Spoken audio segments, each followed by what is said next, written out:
Today is a day in the holiday season, and we've got an interview with Michael Kay. We're excited for you guys to hear it, so let's do it.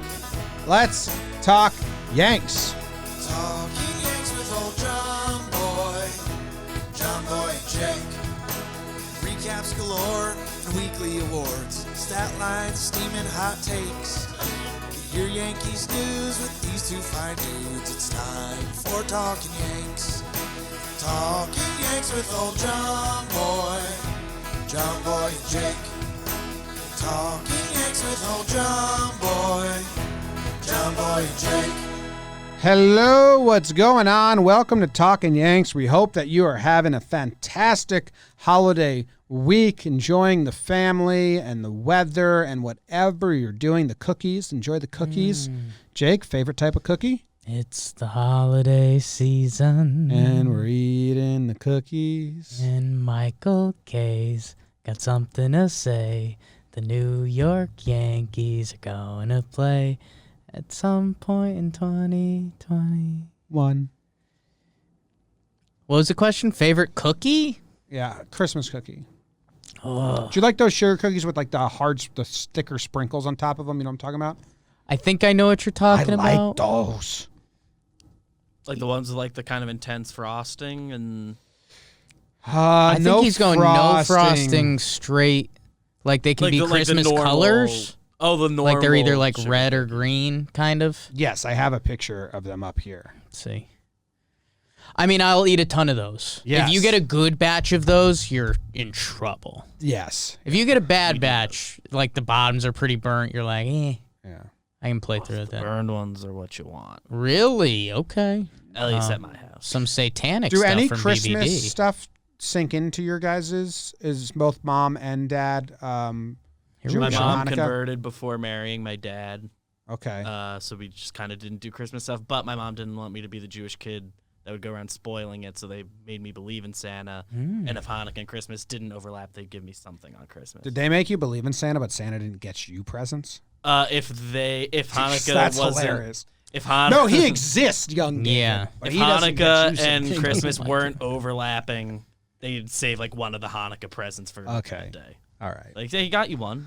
All right, I like that. It'd be really funny if they were like, no, he exists. He just doesn't get you shit, man. Anyway, here's Michael Kay.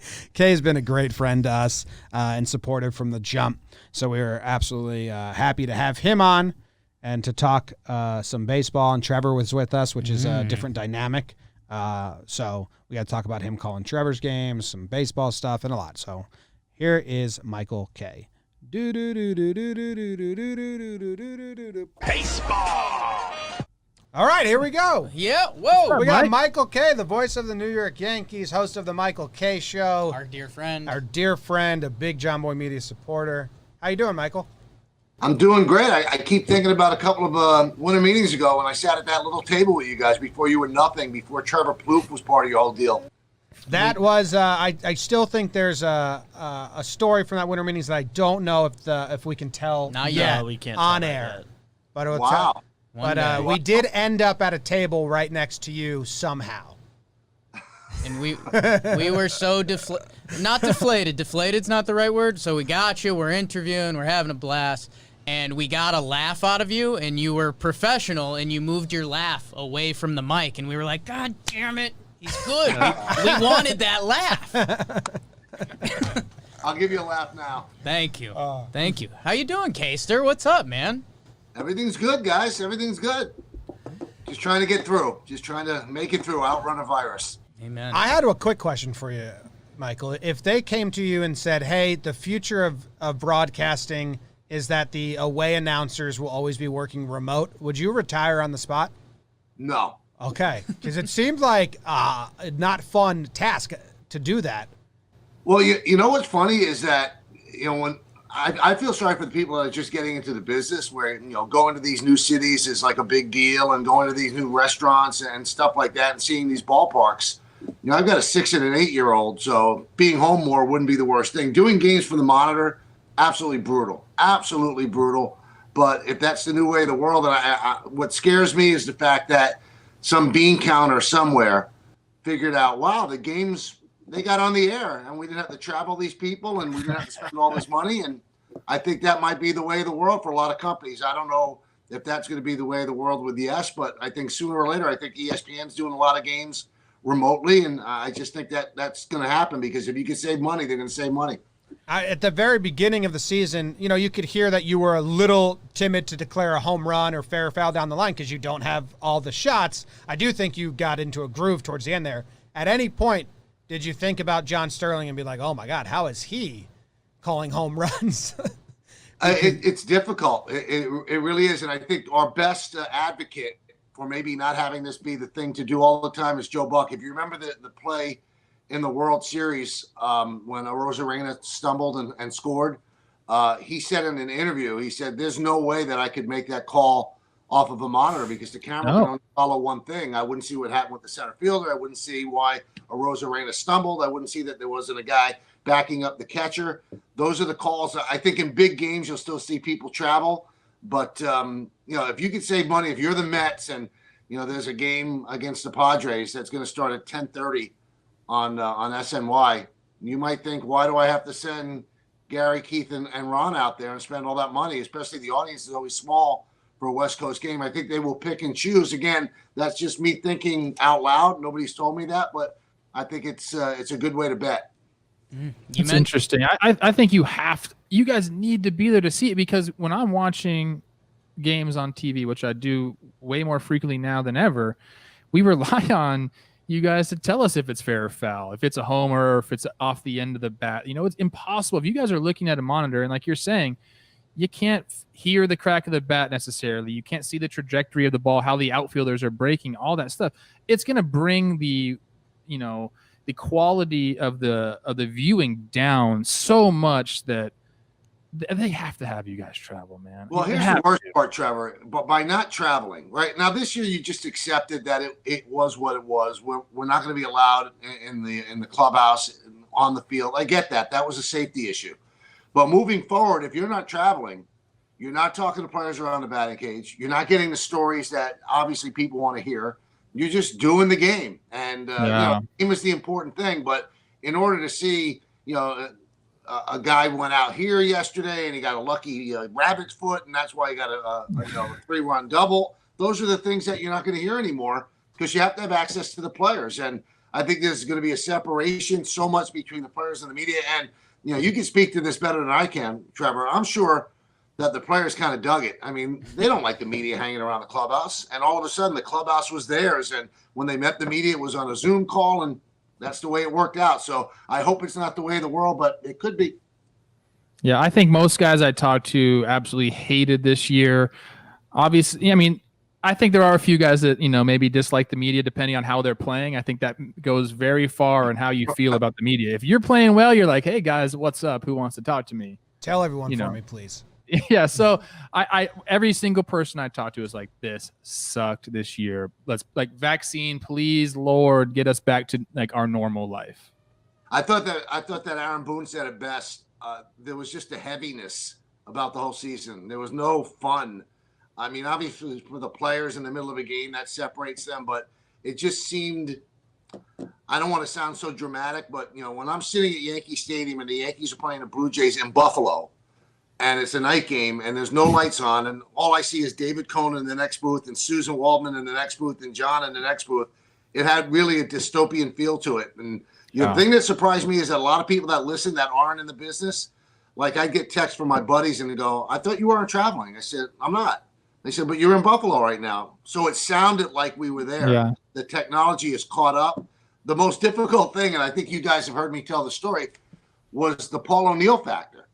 Because David's right next to me. He's just a glass away. So I could see if David leans forward if he wants to say something, or he could give me a hand signal. But when Paul was in that basement in Cincinnati, we had no idea when he wanted to talk. He kept stepping on us. And after one game, we figured out, let's put a camera in Paul's basement and look at Paul, just a Paul cam. And it wouldn't go on the air. It would just be me and David watching that feed. And when Paul wanted to talk, he put his hand up or something like that, and that solved it. And after a while, it just became the new normal. And technologically, it worked out. But I agree with Trevor. It just had a different feel to it, and I just don't know if that's the way baseball is meant to be broadcast. So I was so impressed and interested in how the Paul O'Neill setup worked. And for anyone that's watching us on a Yankee fan, it became a big running joke. You know, Paul from his basement, they made it like the Johnny Carson set. It was really fun. But I would tell Jake, because I'm just so interested in behind the scenes, especially with broadcasting. Eventually I DM'd Medvin. I was like, how the hell are you guys doing this? And he's a producer that helps in the truck for Yes Network. Because I was like, there's no way Paul can have Kay in his ears and the producer in his ears to let him know, like, talk here, talk here. I was like, is he just on an island? Just like, and then Medvin let me know about the hand raising system, but I was so confused because you guys got it to a flawlessness. I was like, how is he communicating with anyone else? I'll tell you what, Jim, like that first game, I was driving home and I felt like, I mean, I don't want to sound like a wimp. I felt like I was going to cry. I said, this is done. I mean, because Paul kept, if you listen to a tape of that first game, he's stepping on David. He's stepping on me, and he's not doing it on purpose. You know, we usually have a rhythm. We know each other so well. We've worked together all these years. But all of a sudden, you're separated by, I don't know how far Cincinnati is from New York. And then it was definitely a brave new world. But, you know, as much as, you know, people look at Paul as like our era's Phil Rizzuto and that he's goofy, he's a pro, man. He doesn't want to like not do something well. And he knew that first one wasn't great. And I just started thinking on that ride home, we got to have a camera in there. And that solved everything. It really did. What's you leave some Easter eggs during the broadcast. You talk about, and Paul O'Neill, some of the stuff that comes out of his mouth, I mean, is so beautiful baseball wise and so funny, and it's almost unreal that it's coming from Paul O'Neill, the warrior, the right fielder that we grew up with pretty much. What's something that maybe you hinted towards some of his meals? What was something that the Paul O'Neill cam caught that maybe wasn't shared with the audience that you can relay to us now? Don't tell me he had like a cat in his lap the whole time. No, he didn't. I mean, his wife, Neville, I mean, Paul is a technological child. I mean, he would have no idea how to do what we're doing right now. He had no idea how to set that stuff up. But Neville is his savior in everything. And she was actually like off to the side when things would go wrong. And he had no idea what a reboot was, because sometimes it was like a 4-second delay, which would have been unworkable. And I tried to tell him, Paul, a reboot is just unplug it and plug it in again. That's what they do in this bar at Apple. And that was kind of the stuff. And I think you guys all know, after that first 2 games, the first game, he's sitting in his basement, and in his basement, he's got like a background, a wall that was kind of cloth. It was like kind of plaid and like an old Irish pub. And boy, he got made fun of on Twitter. And Neville saw that they got made fun of, and they asked, yes, could you send us like a Yankee blue curtain? And that's why they had the Yankee blue curtain there, because Neville didn't want to be insulted by the background in her basement. It was a very Midwest basement look. Yeah. And everything was like so organic, because, you know, after a while it became like what autographs he had, you know, the signed bats that he had. And he just, you know, Paul just goes off. You know, it's just like he would be sitting with you watching a game, and he goes, I got a bat here you guys would like to see. And then he just like went to the other side of the room where all his memorabilia was, and he brought it on the air. And then we started to make it a thing. It's, you know, after a while, people think, oh, they're planning this stuff. You know, they have these meetings. No, there's no meetings. It's whatever shoots out of Paul's mouth. And then it becomes a thing. Yeah, I mean, some of the signed stuff he had was awesome as well. Yeah. All right, bringing it to this winter meetings. 2 years ago, we were with you at winter meetings. Nothing happened. It was a big waste of time. So last year, you didn't even go to winter meetings. But then the Cole news happened there, so we were excited. Yeah. This year, are you tuned in? Is the journalist writer Michael Kay? Are you still like searching for scoops, or are you kind of like us, where, you know, you're more radio broadcaster now? Let me hear the rumors and what's happening, and I'll react to it. Which way do you lean? Phone calls, because, you know, we still have the Hot Stove Show, which we'll have tonight on Yes at 7:00. So you certainly want to be prepared. Don't want to take anything by surprise. But it's funny, we had Jeff Passan, who I know you're going to have on later. We had him on the other day. He goes, these aren't winter meetings. He goes, you know, everybody's calling them the virtual winter meetings. He said, the only thing is there's going to be Zoom calls with managers. So I think that this is stuff that's going on behind the scenes. And I mean, when I was a writer, guys, which was like 30 some odd years ago, there was really stuff going on at the winter meetings. You'd pull a manager over to the side at the bar and he'd tell you stuff, or GMs, but you guys were there the last couple of years. Nobody's anywhere. I mean, Pat, the biggest thing is when, Scott Boras stands by the Christmas tree and talks to 300 media members, but the GMs stay in their rooms. The managers pretty much have those conferences. That's about it. But I don't think there's any wheeling and dealing going on in the lobby like there was 30 years ago. So I think the whole thing has changed. And I think just like a guy like Brian Cashman sits in his room and waits for agents to come or calls up the GMs that he wants to talk about. So nothing is hidden in plain sight. It's much different. It's really just we're not going to tell you last year was kind of cool. We're not going to tell you that. Well, I mean, for us, don't do it. It was our first year. You had Boone in one corner with all the analytics department for the Yankees, and Cora in another corner with all the analytics department. It was kind of a cool scene for us. Exploring the space in the middle. It was, for us, it was pretty cool. It was pretty cool. Outlider, Jomboy. What do you say? Tell him what you do. It was with Bam Bam Eulens, and he was like, this guy, and then Bam Bam was like, no, and he was like, he does, and Leiter was trying to explain whatever I do, and he couldn't, which I don't blame him for, and he was like, tell him what you do, Jomboy. I was like, wait, it sounds like Al was a couple of drinks in. This was maybe around midnight. It was maybe midnight. That's my Al. Yeah. Yeah. Rumors. When Al drinks a little bit, you'll notice it's in direct proportion. The more he drinks, the closer talker he gets. So, oh no, close 5 talker. or 6 beers in, he's about this close to your nose. I go, Al, you're in my space, man. Me and Al, I don't know if me and Al could drink together. I'm not a big close talker guy. Oh my God, Trevor! When I did the games with Al, you're sitting close together anyway before COVID, and then he leans in.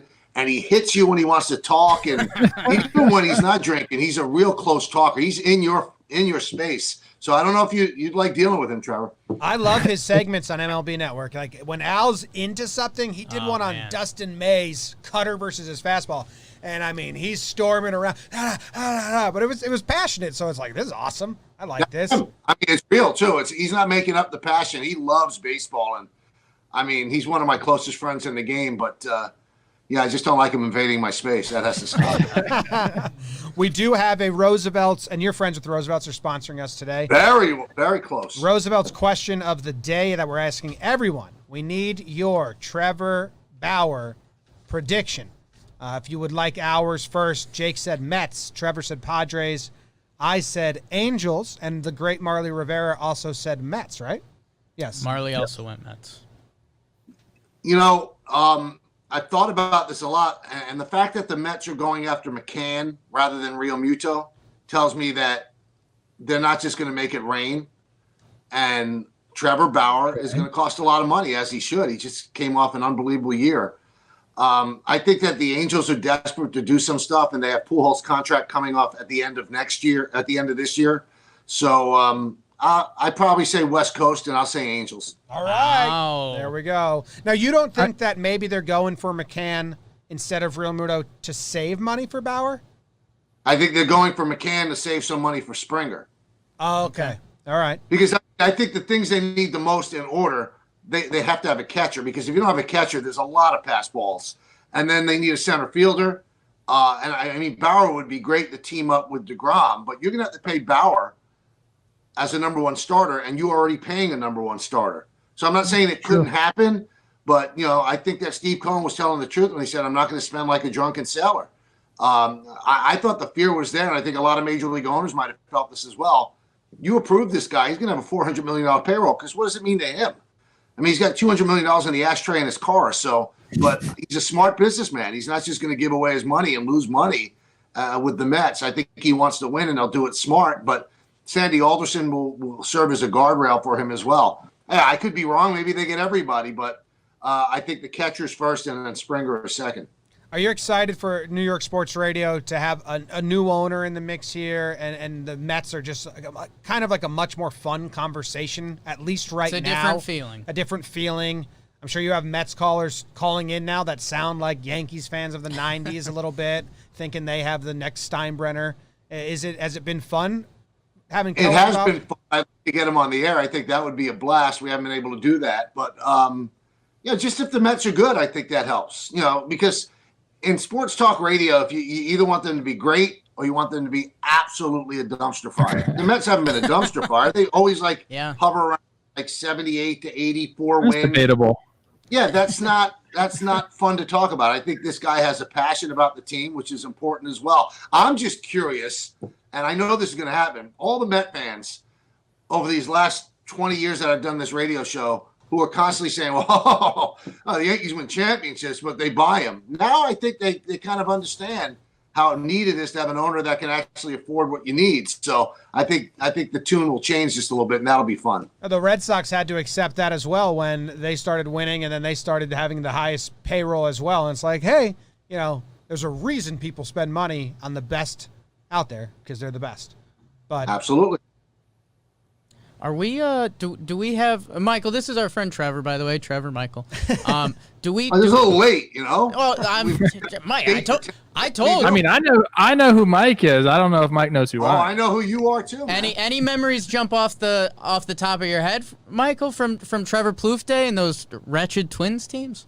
No, there weren't. He was a guy that you did not want him coming up. He always put together a really good at bat, and he was a good defender. That's what I remember. I don't have any specific thing where he hit a 5-run home run, but he was a player that when he came up, I always respected him because he seemed like he played the game the right way. Do we have a drop? Because I believe you have it.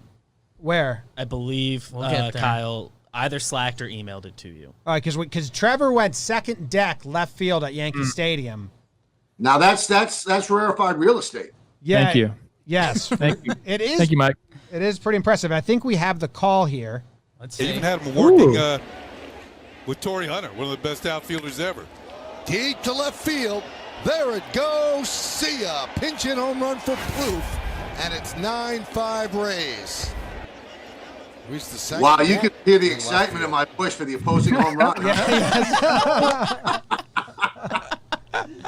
Dude, I've already told this story. I'll tell you, Mike. Right before that homer, I was up getting Michael. Cuban sandwich. Oh, I like calling him Mike, but Michael, I'm sorry. I don't mean to be disrespectful. That's not this. Michael.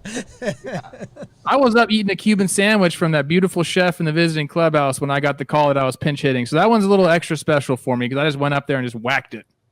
So it was a good time for me. I love to ask, when you hit something like that, what's the feeling in your hands? I mean, does it not have any feeling at all? That one didn't. If you really barrel a ball up like that, you just absolutely know it's gone. It's a great feeling. So it was against Chase and Shreve, so I don't get a lot of credit for that. People will always mention that to me, but that one felt good. Hey, Shriver's a big league pitcher. You hit it off him. I couldn't off Chase and Shreve. I agree. I'm just saying. People always mention that to me. I personally believe. I mean, you probably played other sports as a kid. There's nothing harder in all the world than to hit a baseball. Nothing. No other sport comes close. That's the one thing I still marvel that the synapses fire that quickly that you could do that. It's amazing. Never. I couldn't for do us. it, Yeah. so I can't. Now I'm happy. Look at me. Look how much I'm smiling, guys. Thank you. Why not? Why not? We as we meant, you're following Marley Rivera, which I'll be honest with you, tough act to follow. Marley is incredible. And so we did talk a little bit Yankee stuff, but we got to talk a little more Yankee stuff, Kayster. I'll tell you, the one thing that's conflicting in my head right now is, getting under the tax again potentially, or how they're going to do that. But the DJ LeMahieu rumors are still so tight that is it DJ or bust? Or I think we're both starting to waver on DJ, and they might just bargain bin this whole thing. Because if you can get a guy like Kyle Schwarber for 1 year and kind of cheap, that might be a play. Where are you at with this Yankees offseason? Well, I think the money situation is real. Hal said on the radio show that they lost more money than any team. And, you could say, well, what's money to the Yankees? It's money. Even, when what's his face? The guy who owns Amazon. When Jeff Bezos loses money, he loses money, even though he has billions and billions. It's just, that's what businessmen do. So I think that the payroll is not going to be as high. I think that their first priority is to sign DJ LeMahieu. They really want to sign him. I think that Hal really wants to sign him. But I think there's a line in the sand. Now, it's different than with Cano. Cano, they offered 7 years, and if he left, they were fine with it. Then when the Mariners offered 10, Yankees said, see ya. But I think they really do want DJ, but there is going to be a point where they will walk away. I also feel that if they get DJ to sign, let's say they get him to sign a 4-year, $22 million a year deal, I don't think Tanaka's coming back. I don't think they would have the money to bring him back. I think they'd have to do real small deals after that. If they don't get LeMahieu, then it gets really interesting. Then do you pull the trigger and make a deal for Lindor and put Lindor at short and then move Gleyber Torres over to second? We had passing on the other day. He has a feeling that they'll trade Torres. I don't have that feeling, but that's what Jeff said. He feels that they could still trade Torres where he's at the height of his value. The Schwarber thing I checked out with people in the know. Let's leave it at that.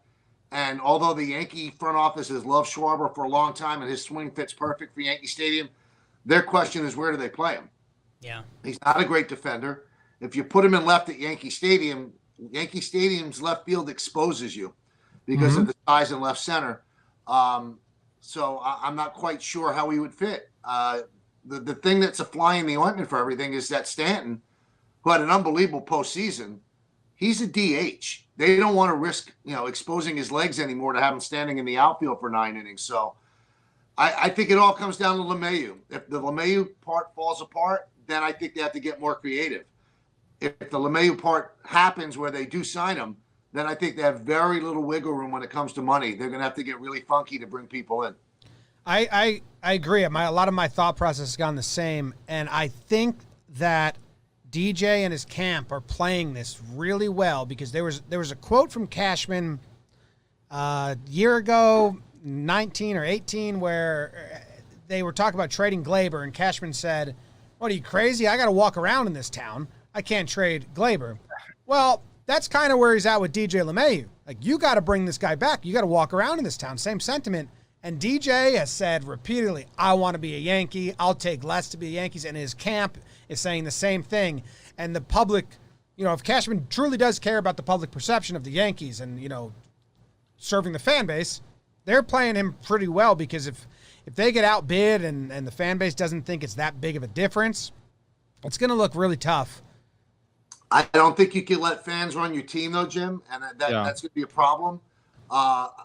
In all the times I've been around the Yankees, and I'm going into my 30th year broadcasting this coming season, I don't think there's ever been a player where we're going to have him no matter what the price.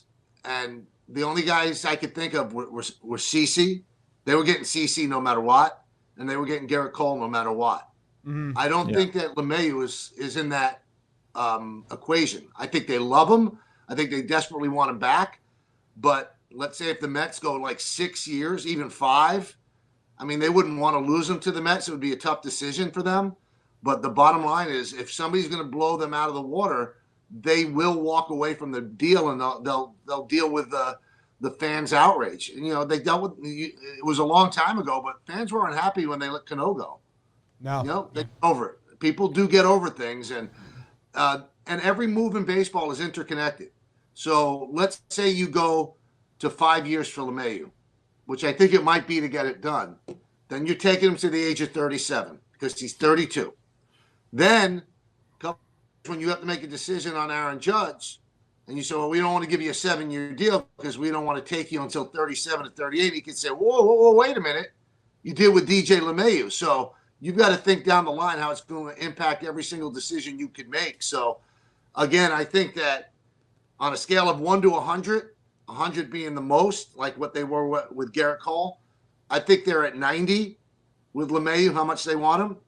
But that other 10% will allow them to walk away if it gets silly money and they don't want to go there.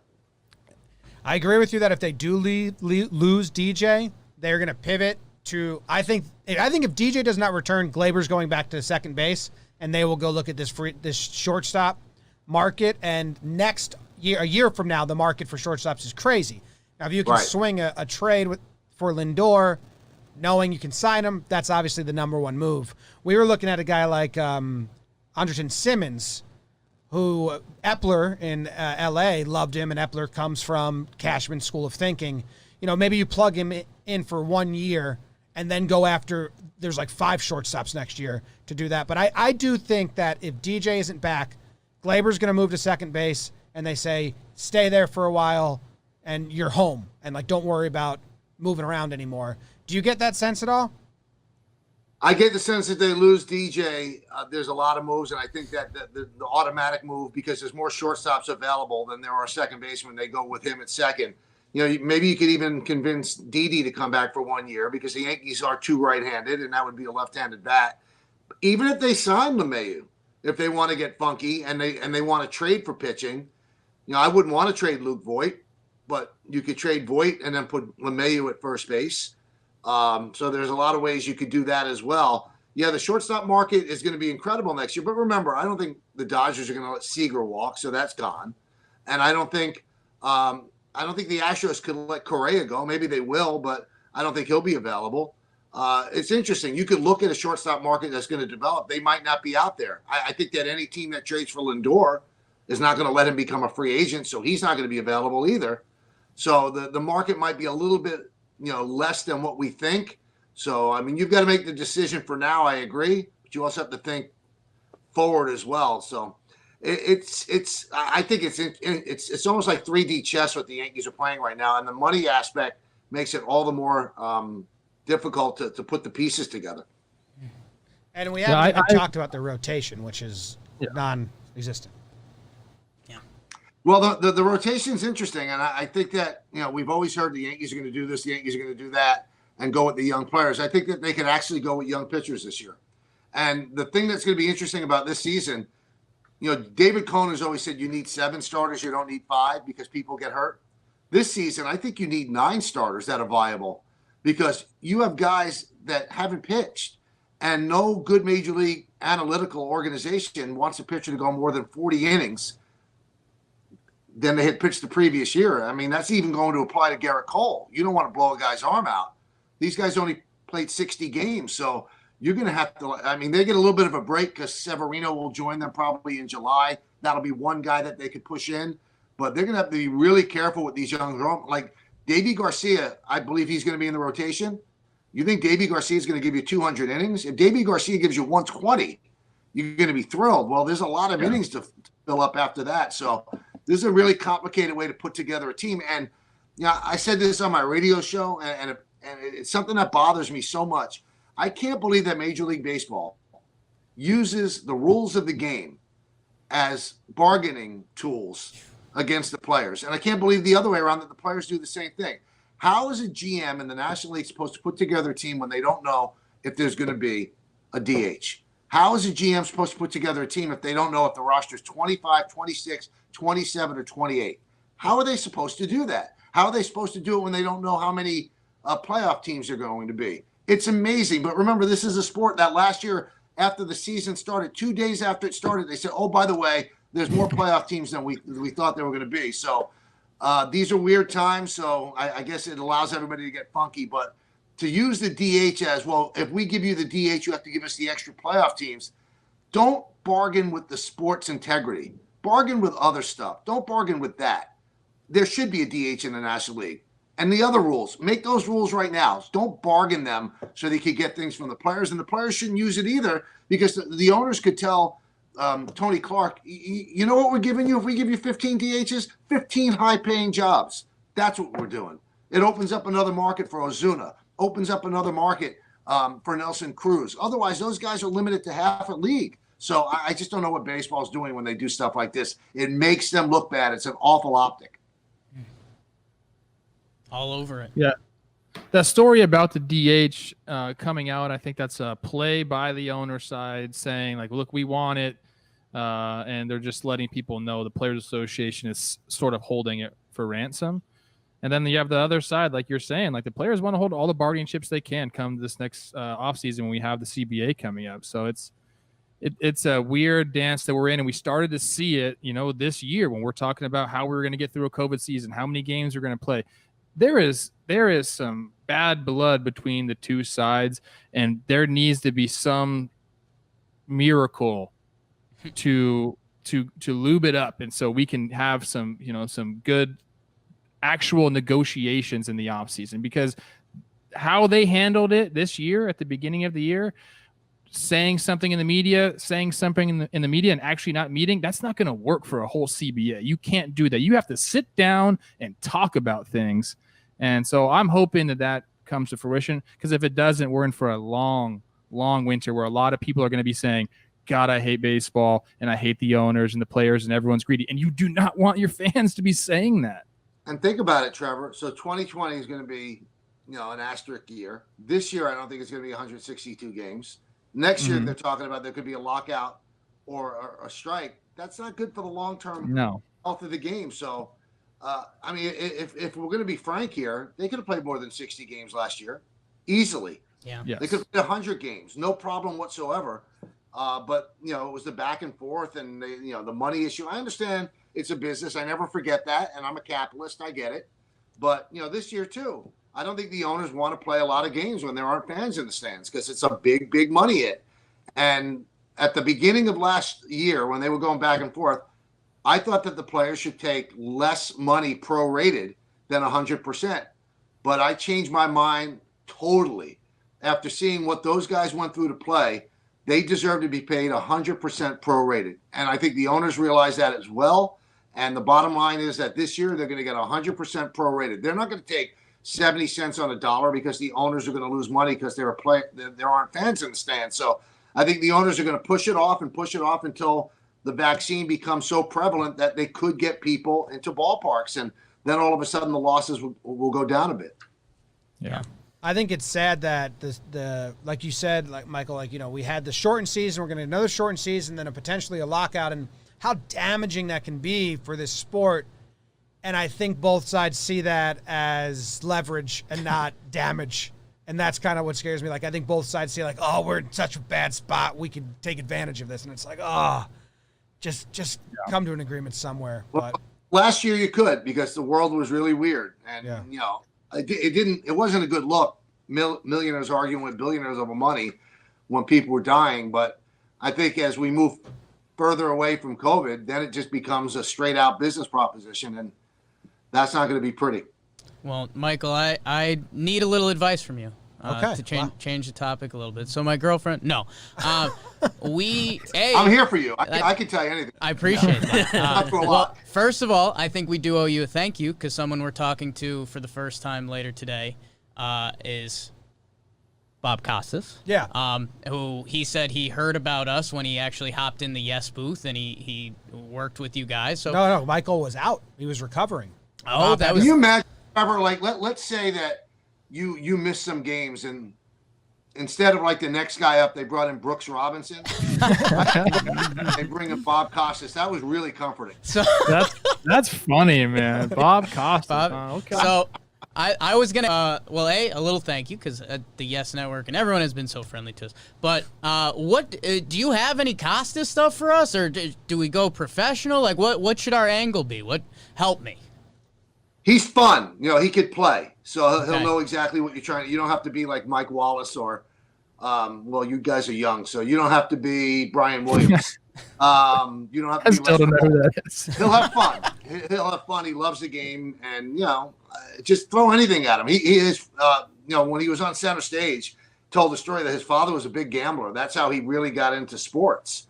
Because the father would be so locked into games that he had bet a lot of money on that Bob would sit there and listen to it on the radio, and then he became obviously a big, big fan. But we have Bob on our radio show today too. Wow! I'm just gonna Twitter thing because the guy who started the fake Bob Costas Twitter, he fooled me. I said welcome, Bob, because I think Bob would be great on Twitter because he's really smart.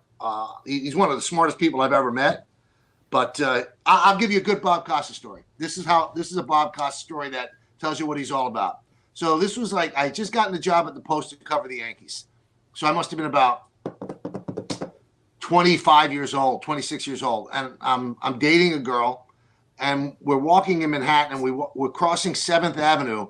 I think 7th Avenue and the big street, maybe 17th.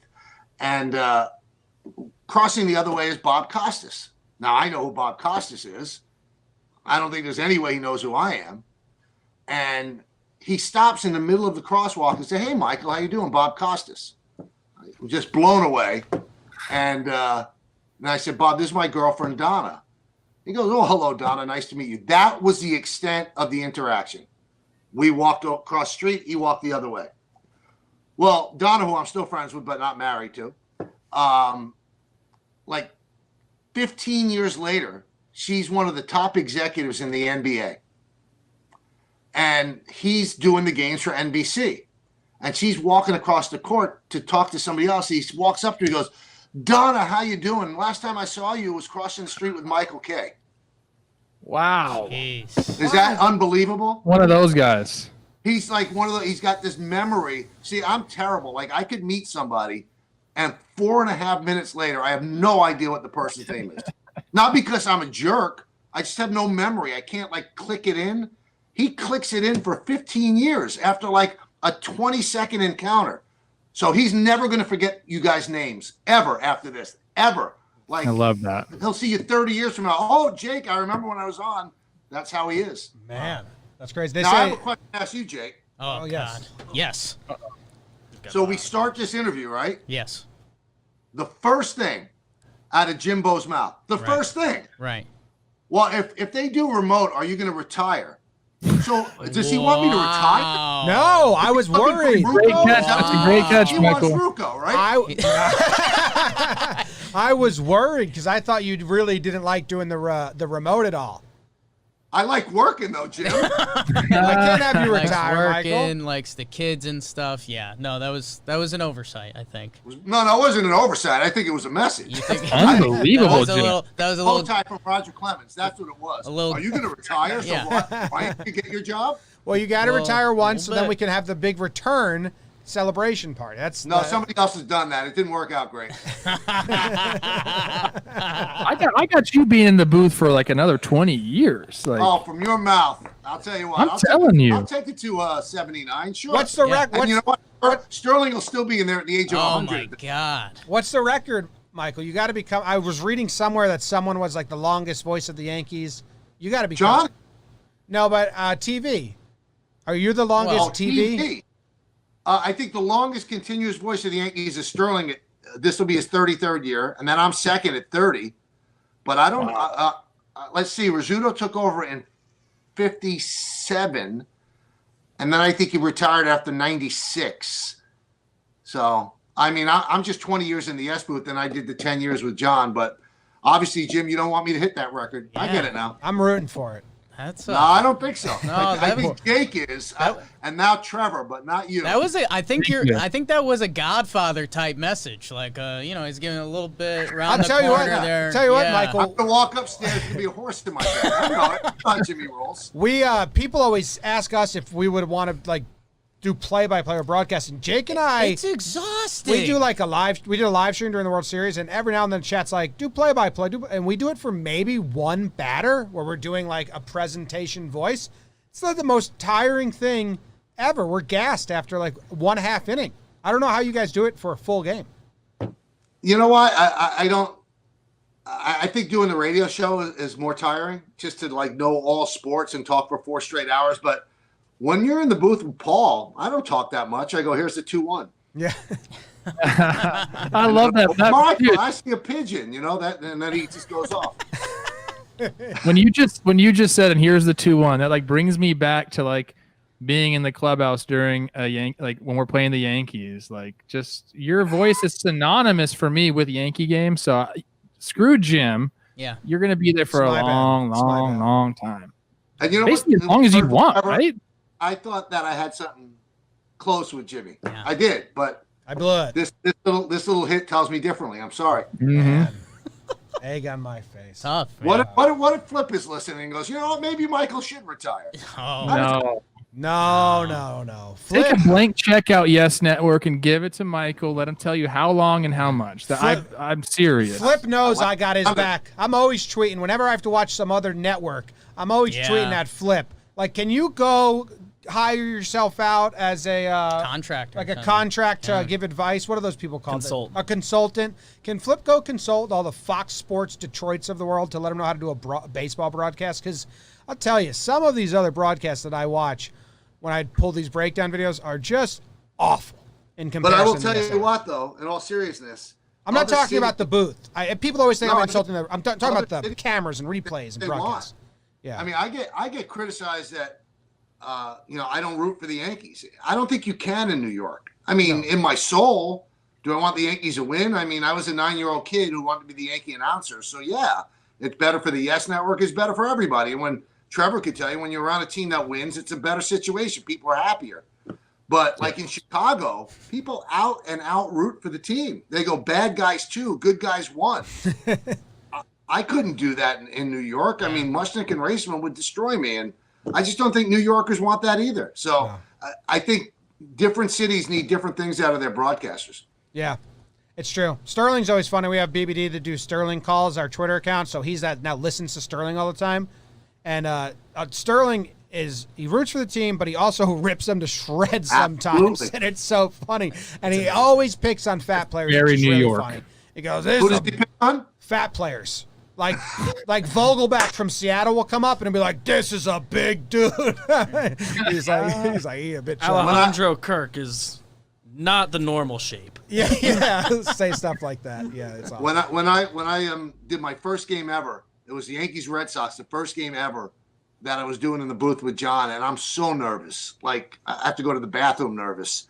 And the engineer goes, "All right, 20 seconds, we're coming on the air." And like my heart is beating. You know, this is what you worked for your whole life. This is what you wanted to be. And John turns to me and goes, "Michael, as you begin this new career, I've got 2 bits of advice for you." And I'm thinking, oh, great. He's going to tell me, talk from here, breathe from the sternum, some really good bit of advice. He goes, never ask me my age on the air. And the second thing is, sometimes I talk to myself, please don't be alarmed. And the engineer goes, "You're on." And John goes, "Welcome to Yankee Band." And that was fantastic. That's beautiful. That is awesome. All right, we'll let you go, Michael. Thank you very much for stopping and chatting with us. We appreciate it. Thank you for all the kindness. Warm up Costas for us today. Yeah. You got thing for you guys. And Trevor, nice to meet you over Zoom or whatever this is. Yeah. Nice to meet you, Michael, thank you so much, man. Thanks, You got it. Bye, guys. Bye. Oh, snap. That was lit. There you have it, Michael K. Go tweet at him. Let him know you enjoyed it. And that's it. He's the best. We like him. Kayster. Big head. Yeah. Yes. Oh, yeah. Oh, yeah. Like, even on the screen, especially with mine near it, it's like, oh, no. You think your ends of head the could spectrum. fit inside his head? 2 of my heads. This is morbid. Nope. Okay. Happy holidays, everybody. All right. Enjoy your cookies. Jimmy will ask the morbid question on the way out. Go Yanks. Tell him, Grams. Oh, Yankees. If you were to do a cast of his head and a cast of yours, do you think you can rattle yours inside of his pretty good? Easily.